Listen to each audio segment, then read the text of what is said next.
What's going on, guys? Your boy Amazing here, back with another video. And in today's video, guys, we are here with the updated tier list for 7 Deadly Sins Grand Cross as of August 2025. We're going to be going over the last 3 characters that have released in the game, guys, being the Blue Freyr, LR Red Helbram, and then the Darkness brand new Demon King character as well. And we're going to actually be ranking them on the PvP and also the PvE tier list of the game, guys, as we have both available here. And we're going to be ranking each of the characters. What I'm going to do is I'm going to go over the kit of each of the characters first, and then we're going to talk about exactly where I'm going to rank them on both the PvP and PvE side of the game. So if you guys do enjoy videos like this, man, definitely make sure to hit that like button and subscribe, as we are on the road to that 53,000 subscribers. I definitely do appreciate the support on the channel, guys. And with that out of the way, man, let's hop in and let's start with the Blue Freyr here. We'll hop into his kit and then we'll talk about where we're going to rank him. Alright, guys, now hopping into the first character we got here is going to be the Blue Sun God Freyr. So let's hop into his passive here and we'll talk exactly what he's able to do. So Divine Ruler here is going to be active only on battle or in battle and then in deathmatch. So you can see here, this hero's unique only activates in deathmatch. The hero's basic stats are going to increase by 7% for each ally participating in the battle. The hero's skills are ranked up at the start of the battle for a limit of once. All debuffs are removed from all allies when the hero uses a single target attack, and allies who have debuffs removed are healed 10% of their max HP for each debuff removed. And it's going to increase all stats of the allies by 10% when the hero uses a skill limit of 3 times. And if all allies are alive, their damage dealt to enemies increases by 30% and damage taken decreases by 30% as well. So that's going to be the passive right there. Moving over to these skills, guys, we have the first skill here being a single target ranged attack. That's going to be 200% of attack, 200% for cancel stance and stun on the rank 2, and then 250% with the exact same effects but 2 turn stun as well. And then moving over to his second skill here, guys, we do have the AoE Pierce. So this is going to inflict pierce damage equal to 100% of attack on all enemies. Pierce is going to be 3 times the pierce rate increase as well, and this is going to be 100, 150, and 250% respectively depending on the rank of the skill. And then moving on to the ultimate here, guys, at the 1 out of 6 dupe level of Sword of the Sun, inflicts damage equal to 720% of attack on one enemy, then inflicts death damage. And you can see death is going to be 20% of final damage as additional damage dealt. And it's going to be random damage upon death of the enemy. And you guys can see that the scaling is going to increase for the death and also the actual percent itself, depending on the dupe level. Now moving over to the Holy Relic, guys, this is a thing that Freyr has already had for the red one, and the blue one does actually share this as well. So you can see here, increases applicable allies basic stats by 5% and damage dealt with single target attacks by 5% for each applicable ally on the battlefield, and those are going to be either Ragnarok or Unknown Race. And this is also a backline supportive effect if you want to use it in that kind of manner, you know, so you can actually technically run it in the back just for the Holy Relic effect alone. Alrighty, guys, now for the ranking here on the actual tier list itself, for PvP, I mean, Freyr is going to go in probably one of the lower tiers here. I'm probably just going to put him in maybe, at the very least, I'll put him in, oh, do I not have, oh, did I remove C tier from the list, guys? I actually don't see C tier anymore. I guess I must have removed it because it says B and then D instantly, right? So I don't know if this is like something that's changed as of recent, but yeah, I'm gonna put him in the B tier then. You know, the thing is with Freyr is like that at the most you can run him as a backline support for unknowns. At that point, are you gonna run that character in PvP? Probably not. The only time you'd really have a chance to run this character is gonna be in like Chaos Battle, right? In a scenario where Nanashi's gonna be rated like super highly, so you actually can't use the character at the time, and then Freyr is an option and you're able to use him, then at that point, sure, you know, for the backline support of the Holy Relic only. And that's exactly why I have the red Freyr in this exact same slot as well, because in that scenario, you're only going to really be using it for the Holy Relic bonus. So yeah, that's going to be in the PvP side of the game, guys. Now for PvE, I got to give the character at the bare minimum at least A tier, because he's made for a specific type of PvE content that he's tailor-made for. Now that is very niche, and again, as we mentioned, like, you know, because the character is only slotted to that one thing, it's gonna be a little rough. And for you guys that are wondering what he's really good in, it's the brand new Enduro Retribution. He actually is very good on that fight, and he does definitely enable the unknown team to be good on the fight. If you do not have fairies, you can run Freyr and be successful in that battle. So, you know, because Freyr is able to do that, I am going to give him the A tier at the very least. He does allow you to be able to do that new endgame deathmatch mode. And, you know, with that being said, I mean, this character is definitely viable in that setup. And I do also have Alpha and Beta in the exact same tier, since they're both made for mainly this type of content. They're both tailor-made for the fight, guys. So it really comes down to whatever team you have built up more. But if you do pull Freyr, that does open up your unknown viability for the fight.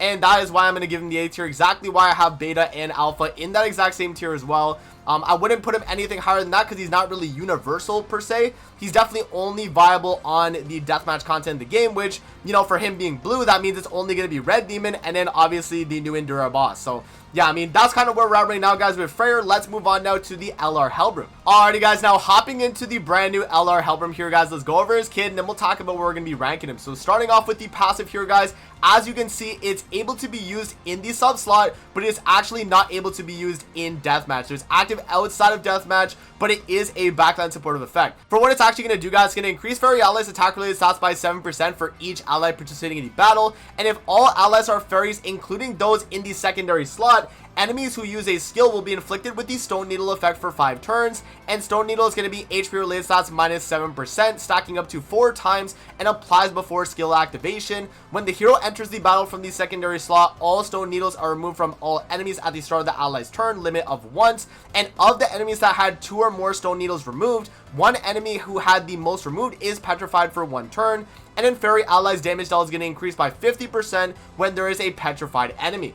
So moving on from that, guys, we do have his first skill here being a single target gauge reduction. It does increase in terms of the actual damage percent it does, and then as you guys can see here on the rank 2, it actually is deplete 2 gauge when originally this was a 1 gauge 2 or 3 gauge. Now it's actually 2 gauge at the rank 2, and then yeah, you are obviously increasing the percent of the actual damage itself. And then moving on to the second skill here, guys, we do have Sever into Petrify on the rank 2 now. So you can see here, Sever with Petrify. So the rank 2 is going to be 220% of attacks, same as the rank 1. And then the rank 3 is going to be 275 with Petrify as well for 2 turns. So you have it obviously for 1 turn on the rank 2 and then 2 turns for the rank 3. And you can see it goes from 220 to 275 as well. And then moving over to the ultimate move here, guys, at the 6 out of 6 dupe level. So obviously this is going to depend on where you're at. But let's just say at 6 out of 6, since he is an LR character, cancel buffs and stances on all enemies and removes debuffs from allies, then inflicts damage equal to 420% of attack. And again, guys, the only thing that changes is going to be the percent itself for the scaling. Now moving over to the Holy Relic, guys, the Holy Relic for Helbram is going to increase Fairy allies basic stats by 20% and is also active even in the sub slot. And this one is specifically in all content. So this actually technically can be used even in content that is deathmatch related. Alright, guys, now that we talked about exactly what Helbram's able to do in terms of his kit, let's actually rank him here on the tier list. Here we have the PvE tier list and the PvP. So let's start with PvP for Helbram here. Helbram is going to go up in the PvP side of the game wherever we have the fairies right now. So King and Dian with fairies, they're rated pretty highly. Actually, I'm going to give Helbram pretty much the exact same slot in terms of that area. And the reason why I say this is because Helbram is pretty much the exact same character as Beta in terms of what you're getting for your team. So Helbram pretty much acts as like a bootleg Beta in the backline, and I actually do recommend, if you guys do not have Beta, feel free to use LR Helbram in the sub slot on a full fairy team. It's gonna be really good, guys. Helbram is definitely very strong on fairies, and you know, even not having Beta, he's still a viable option. And yeah, I mean, because of that, right now with fairies being as good as they are, I have yet to adjust the actual, like, you know, ranking of the teams at the top here. We're definitely going to be changing that in a sec, but yeah, I mean, like their team is just crazy, right? Like, fairies are still really, really good in the game. And so yeah, I'm going to put it in where we have the fairies right now, and King and Dian with the rest of the fairies here in the S tier at the top of the meta. It does make a lot of sense. Helbram is insanely strong as a backline support. That's why we're using him as the backline. Now, moving over to PvE side of the game, guys, in terms of PvE for LR Helbram here, I'm probably going to rate him in probably just the C tier, right? Like, I think the thing is with Helbram, right, is like, obviously he is providing a lot of support. They do lock him out of deathmatch, but he's already a red character, so it's not like you were going to use him on Endura. But the thing that really sucks about this character, though, is the fact that none of his skills really got that much of a buff. And with the fairy team the way it is in PvE, you're not really running a full fairy team like that to clear endgame content. At most, you're running King and Dian on like a Sins team, or, you know, a team that's like tailor-made for the fight. If you're running, like, you know, for Ratatoskr, you run King and Dian with the rat units, right? So there's definitely situations like that where, you know, you're most likely running not really full fairy teams, and if you are, you know, you're probably running Beta Alpha together instead. And so that's the thing right there, where it's like Alpha and Beta are just also better characters in that PvE side of the game spot, where I feel like Helbram, all he's really providing is his support in his passive. Like, that's all you're really getting. And I guess you could say the argument is for Beta is kind of the same thing, but the difference is with Beta is that you actually do have a lot of utility that you actually can take advantage of in PvE with the cleanse that she has, and also the fact that whenever you are buffing up, you're getting the extra attack related stats for the team.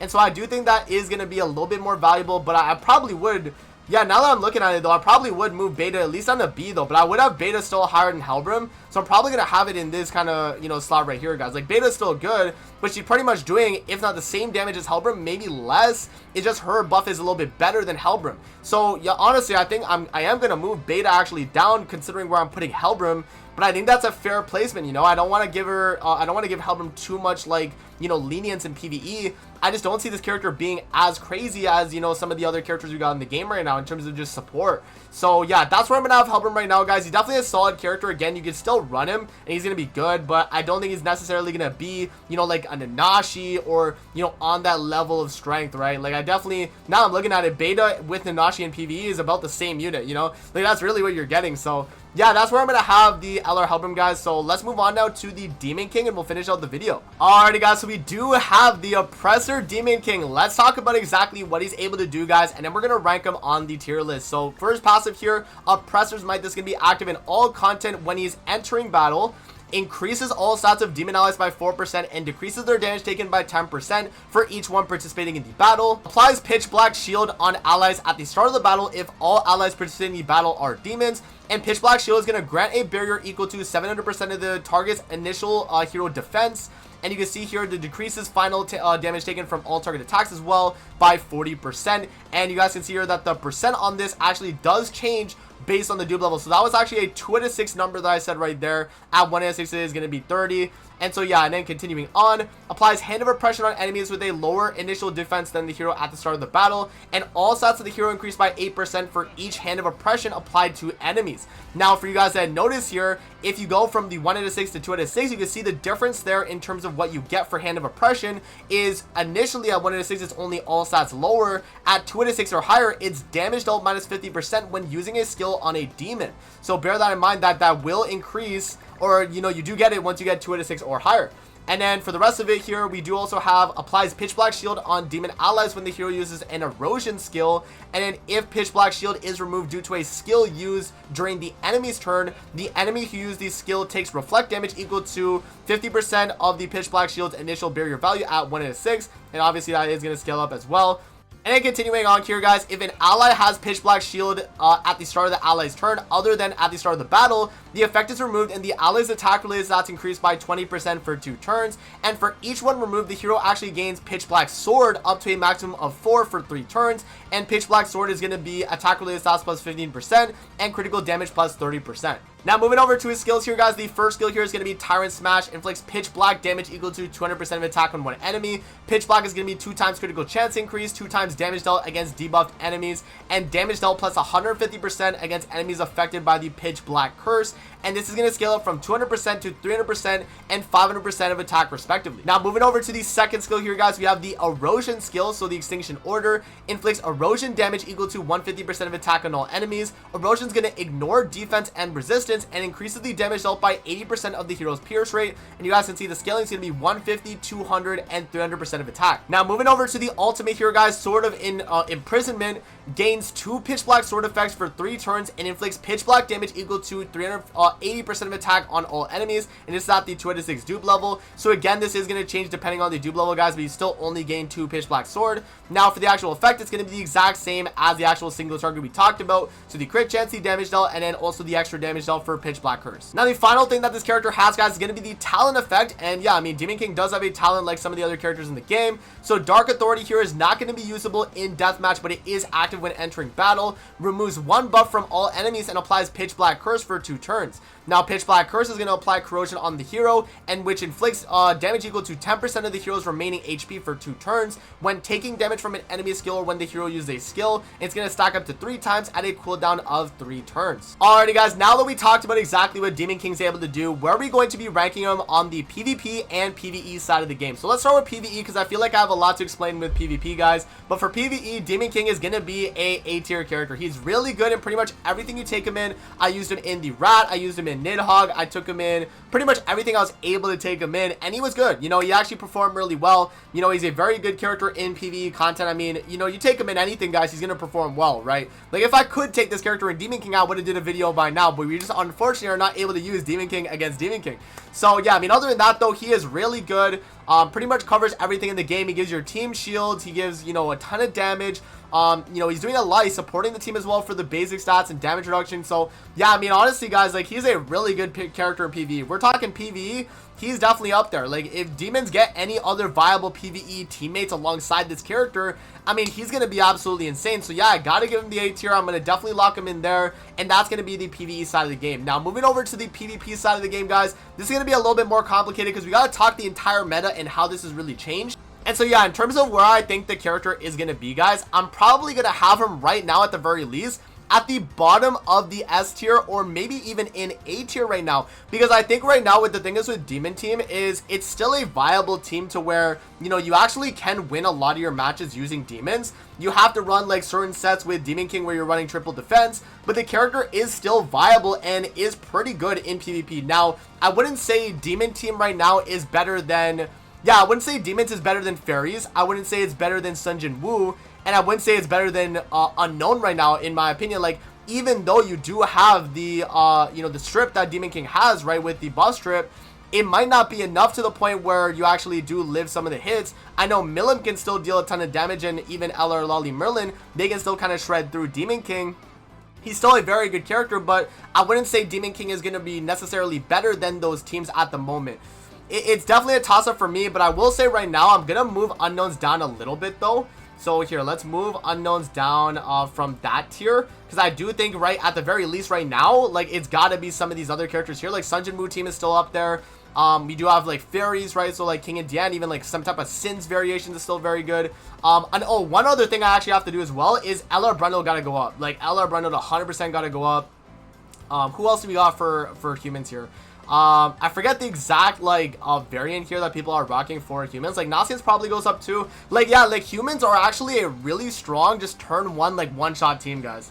It's kind of crazy how strong they've gotten, like, just because of the fact that you're able to run this. And, you know, what's it called? The Holy Relic for Light Escanor is insane. You know, LR Brundle just does so much damage. And, like, you combo that together, and you have such a really good just turn one initial hit damage that you just get off a ton, and you really can't be stopped, you know? Like, that's such a strong combo you can do. So, yeah, I mean, at the moment, I probably would have them up, you know, right there. Yeah, like, I think they actually are very good. So, yeah, that's probably where I have some of the humans there. And, yeah, I mean, other than that, though, guys, like, that's pretty much it. I think for now, what we'll do, just so we don't clutter up the top here, I'm going to actually move down the demons and the goddess team. Actually, yeah, I'm gonna move both the teams down from the top of the tier, just because I feel like we kind of clogged the tier up a little bit too much. You know, there's a little bit too much stuff up there. So actually, I'm gonna move down goddesses, and I'm also gonna move down demons. Demons will be right under there, though. You know, we move Estros up.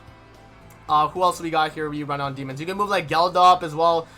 Where do I have Gelda here? I think, yeah, she's like right here. Yeah, I mean, you still have like a bunch of variations with demons still. Like Meliele is obviously still in A tier too. So yeah, I mean, it lines up, guys. Like, I think this is definitely a fair slot right now for them. Again, that doesn't mean that you can't run goddess, you can't run demon. They're still viable in the meta, and I do think that they can still perform well against these meta teams right now in the game. It's just right now, I probably would have, you know, Fairies, Sun Jin Woo team, and even humans above that team, in my opinion, and probably also unknowns, just based on what they're able to do as well. So yeah, man, guys, that's kind of where I'm at. I think I will move down Sins a little bit, though, so I'll probably take down UR Gulther in them. But other than that, I mean, that's pretty fair. I think the rest is pretty fair to say here, right? Like, I think this is viable. So yeah, guys, let me know what you guys think in the comment section below in terms of like what you guys think about demons. I know they're very good, guys, and they still can perform really well. I think right now what's holding them back is they don't really have other teammates that are new. You know what I mean? We really only have Demon King himself. And then from the rest of the point, like, we got what? Halloween Esteros from last Halloween, right? And then we got Gelda from, like, last year, the beginning of last year. So, you know, you're definitely lacking in terms of some of the characters, guys. And even, like, Meliele. Meliele is new, but they definitely counter each other with their talents. So, right now, we're really just waiting on that new Assault Melee to maybe buff up the team. We'll see exactly how that changes. But, yeah, right now, I got him in the A tier. Again, still a very good character himself. We're just kind of waiting on the rest of the team to really get that upgrade that they need. So, I will link all of this, by the way, guys, in the description. So if you guys are trying to see all the tier lists, I will have it available. Again, you can pause the video if you just want to see, but pretty much everything here, I would say, like, anything past like B tier is pretty irrelevant. I wouldn't really pay too much mind to it. It's really like everything from like the top A tier into S, and then same with the PvE side of the game as well. So yeah, guys, that's going to be it for the video. Hope you guys did enjoy it, and I'm gonna see you guys on the next one, man. Peace out. Have a good rest of your day, guys. See you later, man.